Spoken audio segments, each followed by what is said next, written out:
নমস্কার সবাইকে, আমার গোড়া আর্ট চ্যানেলে সবাইকে স্বাগত। আশা করি সবাই খুব ভালো আছো, আমিও ভালো আছি। অনেক দিন পর আবার এরকম একটা ভিডিও নিয়ে এলাম। নানা রকম ব্যস্ততার মাঝে সব সময় ছবি দেওয়া হয়ে ওঠে না, যেহেতু ভিডিও করতে একটু বেশি টাইম লাগে, তাই এই সমস্ত কাজগুলো একটু সময় সাপেক্ষ হয়ে পড়ে। আজ দেখো একটা নতুন রকমের ছবি নিয়ে চলে এসেছি। একটা বিয়ের কোণে, বাঙালি বিয়ের কোণে। পেন্সিল স্কেচটা আগেই করে নিয়েছি, এখন ব্রাশ পেন দিয়ে রং করে ছবিটি কমপ্লিট করব।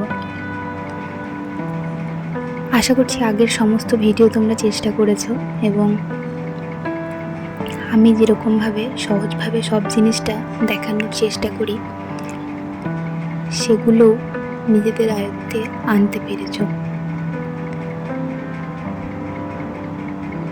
ছবিটা দেখো একদম সিম্পলের মধ্যে, যেমন ঠিক আমাদের বাঙালি কোণে সাজানো হয় ঠিক সেরকমই।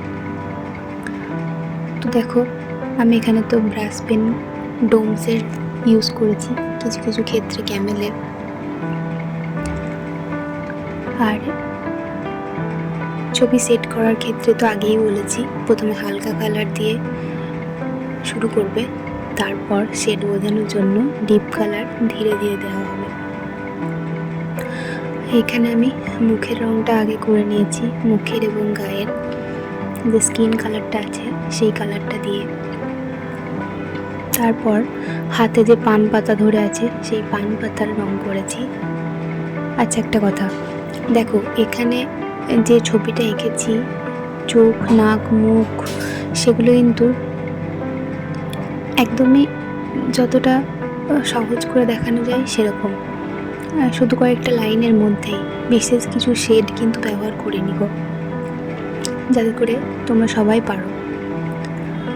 আর গয়নাগাটিও দেখো, যেমন টিকলি, কানের নথ থাকে, একটা বউ বউ সাজে, সেটাই আছে। যাই হোক, বিয়ের কনেকে সব থেকে বেশি লাল শাড়িতেই মানায়, তাই শাড়িটা লাল রঙের করেছি।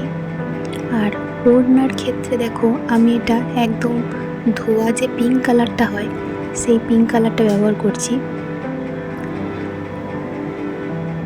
আর ব্লাউজটাও লাল, আর যে বর্ডারটা,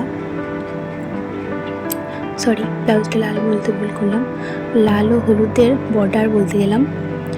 তো লাল আর হলুদের বর্ডার দিয়ে সাদা রঙের ব্লাউজটা রেখেছি, যাতে করে কন্ট্রাস্টটা ঠিকঠাক থাকে। আমি দেখো এখানে আউটলাইন কিন্তু এবারে আগে করে নিকো, আগে আমি কালার করে নিচ্ছি, তারপর আউটলাইন করব। আমরা এখানে শাড়ি, ওড়না, ব্লাউজ কমপ্লিট হয়েছে, পান পাতারও রং করা হয়ে গেছে, এখন চুলের করা হলো। আর গয়নাগুলোও দেখছো আমি হলুদ দিয়েই করেছি, তাহলে গোল্ডেন যে ভাবটা সেটা ভালো লাগবে। এরপর আমি আউটলাইন করছি। আর দেখো একটু ধরে ধরে করতে হবে, কারণ খুব সূক্ষ্ম কাজ তো, তাই জন্য। তো আমি এখানে 8 লাইনের যে 0.3 যে পেনগুলো হয় ওয়াটারপ্রুফ, সেগুলো দিয়েই আউটলাইন করছি। তো এখানে কিন্তু খুব সাবধানে কাজ করতে হবে, যেহেতু সূক্ষ্ম কাজ, না হলে ঘেঁটে যাবে। তো যাই হোক, ছবিটা তোমাদের সবার কেমন লাগলো আমাকে অবশ্যই জানিও। আর তোমরা তো অবশ্যই চেষ্টা করে দেখবে। আশা করছি সামনে আরও ভিডিও নিয়ে আসবো, তবে কিছু কিছু ক্ষেত্রে হয়তো সময়ের অভাবে 2-1 দিন পর পর ভিডিও আসতে পারে। তো যাই হোক, ছবিটা তাহলে শেষ পর্যন্ত তোমরা দেখতে থাকো, আর আমাকে তো অবশ্যই জানাবে যে ছবিটা তোমাদের কেমন লাগলো।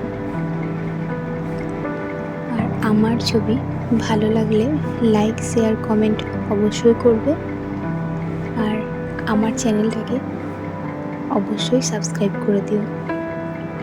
তাহলে দেখতে থাকো। Thank you.